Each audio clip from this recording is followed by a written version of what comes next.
There you go, sir. Should be all set now. I don't know how to thank you, son. What if one act of kindness on a dark Detroit street could transform a broke college student struggling to care for his paralyzed mother into the CEO of $1 million company? On a new chapter. But only if he can survive the brutal corporate world that doesn't want him there. On a cold Chicago night, 22-year-old Edwin quietly walked home after another exhausting shift. He was juggling college and 3 jobs to care for his paralyzed mother. But when he saw an old man stuck with a broken electric wheelchair, he didn't hesitate. His tired hands worked magic, fixing the chair in minutes.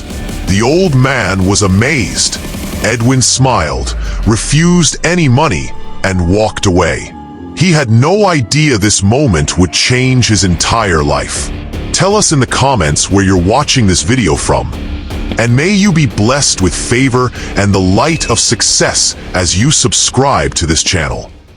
Edwin's alarm screamed at 5:30 a.m., just like every morning for 3 long years. The mechanical engineering student rolled out of his narrow bed, careful not to wake his mother in their tiny Detroit apartment. Through paper-thin walls, he could hear her stirring. He pulled on his worn work boots and grabbed his backpack. The same one from high school, now held together with duct tape and prayers. Inside were his textbooks, instant coffee, and his precious toolkit. Those tools were everything to him, bought one by one with money from his delivery job. "Morning, Mama," Edwin whispered, peeking into her room. His mother Ruby was already awake, struggling to move from bed to her wheelchair. The old manual chair creaked loudly, its wheels worn smooth from 8 years of constant use. She'd been in that chair since the accident that destroyed their family. "You don't have to whisper, baby. I'm up." Ruby's voice carried strength, though Edwin could see the exhaustion in her tired eyes. "You eating breakfast? I'll grab something at school." It was a lie, and they both knew it. There wasn't money for breakfast when rent was due next week. Ruby wheeled closer, reaching up to fix his collar with shaking hands. "You sure you can't skip the delivery job tonight? You look so tired." Edwin knelt beside her chair, meeting her worried eyes. "Mama, we've talked about this. Those physical therapy bills won't pay themselves." He forced a smile. "Besides, riding around the city gives me time to think about my engineering projects." What he didn't say was how his heart broke every time he watched her struggle with that ancient wheelchair. Watching her arms strain going up small hills, seeing her wince when the brakes failed. It felt like fire burning in his chest. That fire drove him through 3 years of mechanical engineering classes, through countless sleepless nights studying. He was going to build her something better. He was going to build everyone something better. "I love you. You know that." Ruby's voice cracked. "Love you too, Mama." Edwin kissed her forehead and headed out. The morning flew by in lectures and lab work. Professor Williams was explaining stress analysis when Edwin's phone buzzed. New delivery order. His shift at Mike's Auto Repair didn't start until 6 o'clock, so he had time for one quick run. 20 minutes later, Edwin was cruising through downtown Detroit on his beat-up motorcycle when he saw him. An elderly white man sat motionless at the bottom of a steep hill, hunched over an electric wheelchair that clearly wasn't working. The man's silver hair caught the afternoon sun, and Edwin could see his shoulders shaking. Edwin pulled over without thinking. "Hey, you okay over there?" he called out, jogging across the street. The old man looked up, and Edwin was struck by his sharp, intelligent eyes, clouded with embarrassment. He was well-dressed, wearing expensive clothes that probably cost more than Edwin made in a month. "I'm afraid I'm having some technical difficulties," the man said, his voice trembling slightly. "This machine just died right here at the worst possible spot." He gestured helplessly at the steep hill ahead.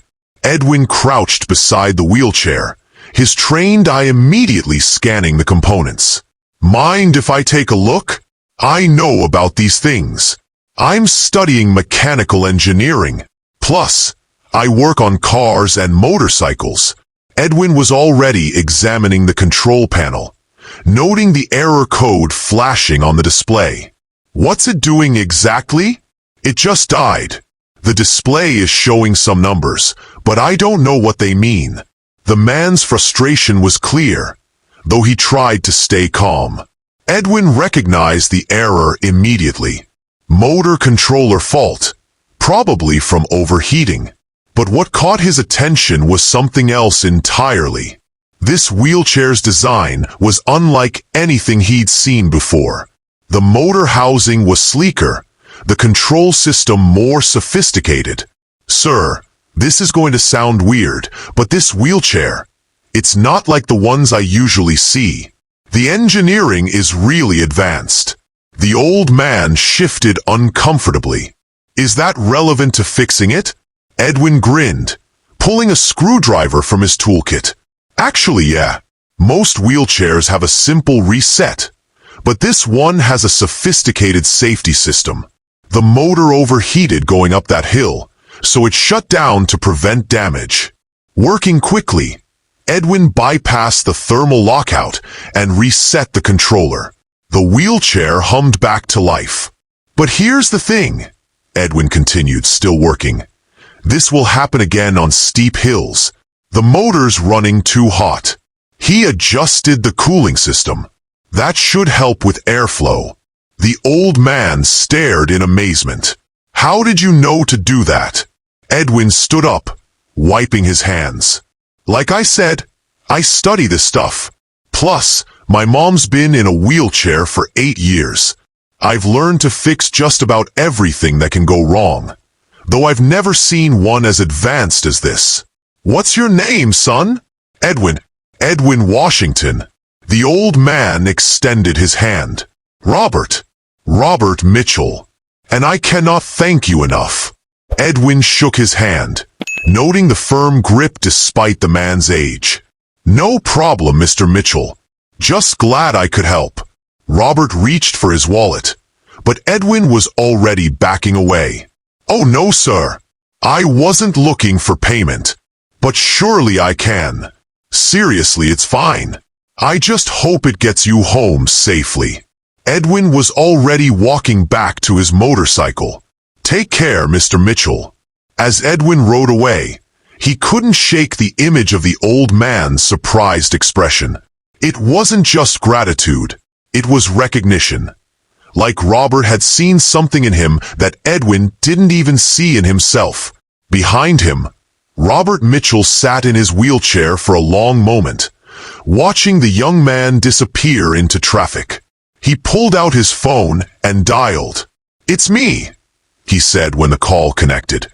"I need you to run a background check on someone." Edwin Washington. Robert looked down at his wheelchair. The prototype his company had spent 2 years developing. The one that had stumped his entire engineering team. A college kid had just solved it in 5 minutes. This was either the luckiest coincidence of his life, or destiny had just introduced him to someone very special. Robert Mitchell sat in his office long after midnight. The city lights glittered across the Chicago skyline, but his eyes stayed locked on the wheelchair prototype in the corner. To anyone else, it was a marvel of engineering. To Robert, it was a reminder of failure. The background check arrived before dawn. Robert flipped it open, and the details hit harder than he expected. Edwin Washington, raised by a single mother, Ruby Washington, injured in an accident 8 years ago. Income low, medical bills high. Edwin worked nights delivering food and weekends at an auto repair shop, while carrying a full engineering course load. Robert's hand stilled on a faded newspaper clipping showing Ruby, younger and smiling despite the headline about the crash that changed her life. His chest tightened. He remembered the nights after his own wife had died, burying himself in work while his relationship with his son crumbled. The contrast wouldn't leave him. His own son, born into wealth, wasting every opportunity, calling only when he wanted money. And this young man, duct taping his backpack, working multiple jobs, still refusing charity when offered. That afternoon, Robert called his secretary. "I want his address." She hesitated. "Sir, perhaps it would be wiser to invite him to the company formally." "This isn't business," Robert said firmly. When Robert arrived at Edwin's modest apartment complex, he felt nervous for the first time in years. Edwin opened the door, shock written across his face. "Mr. Mitchell, may I come in?" Inside, Robert saw Ruby struggling with her ancient wheelchair. The apartment was small but clean, with stacks of medical bills visible on the table. "Mrs. Washington," Robert said, inclining his head respectfully. "I apologize for intruding. I wanted to see you both." Edwin crossed his arms, suspicious. "Why?" "Because yesterday you solved a problem that has stalled my best engineers for months. And because I've seen enough to know you're fighting battles no one should face alone." The room went quiet. Ruby looked confused while Edwin frowned. Robert wheeled closer. "I am the founder of Mitchell Mobility. The chair you repaired was a prototype my company has struggled with. You fixed it in minutes." Edwin blinked, speechless. "I am offering you a full scholarship," Robert continued. "Your tuition covered in full. And when you graduate, a position at my company." Edwin's mouth opened, but no words came. He glanced at his mother, whose hand covered her mouth, tears welling in her eyes. Robert's gaze softened. "You don't have to answer now. But understand this, you have a gift, and gifts like yours deserve room to grow." For the first time in months, Edwin felt a door opening. Years later, in the gleaming auditorium of Mitchell Mobility's Chicago headquarters, Edwin stood at the podium in a tailored suit. The crowd buzzed with energy as cameras flashed. In the front row sat Ruby in her new wheelchair, the one Edwin had designed himself. The frame was lightweight but sturdy, the controls responsive, perfectly molded for comfort. Robert wheeled to the microphone first. For decades, Mitchell Mobility has led innovation. But progress doesn't come from machines alone. It comes from people who believe we can do better. He paused. "Tonight, I pass this company to someone who embodies that belief more than anyone I've ever met. Our new CEO, Mr. Edwin Washington." The audience erupted. Edwin gripped the podium, steadying his hands. "I don't come from money or privilege," he began, his voice firm. "I come from late nights fixing engines to pay hospital bills.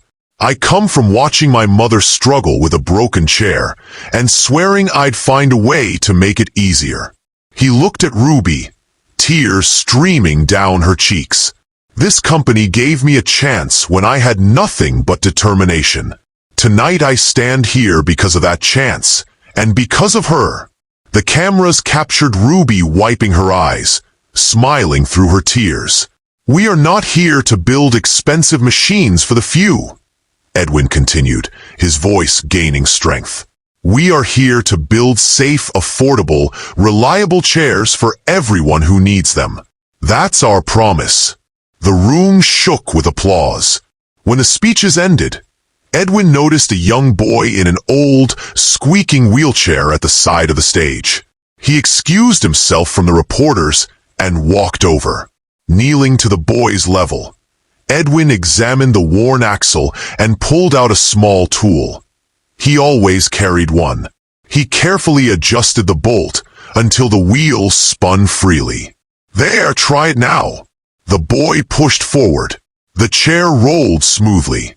His eyes lit up. "It works!" Edwin ruffled the boy's hair. "You'll have something even better soon. I promise." The cameras flashed, capturing the new CEO in his suit, fixing a child's chair with his own hands. For Edwin, this moment meant everything. The same hands that had once fixed a stranger's wheelchair on a Detroit street now carried the power to help thousands of families. As the night wound down, Edwin looked across the room at his mother's proud face.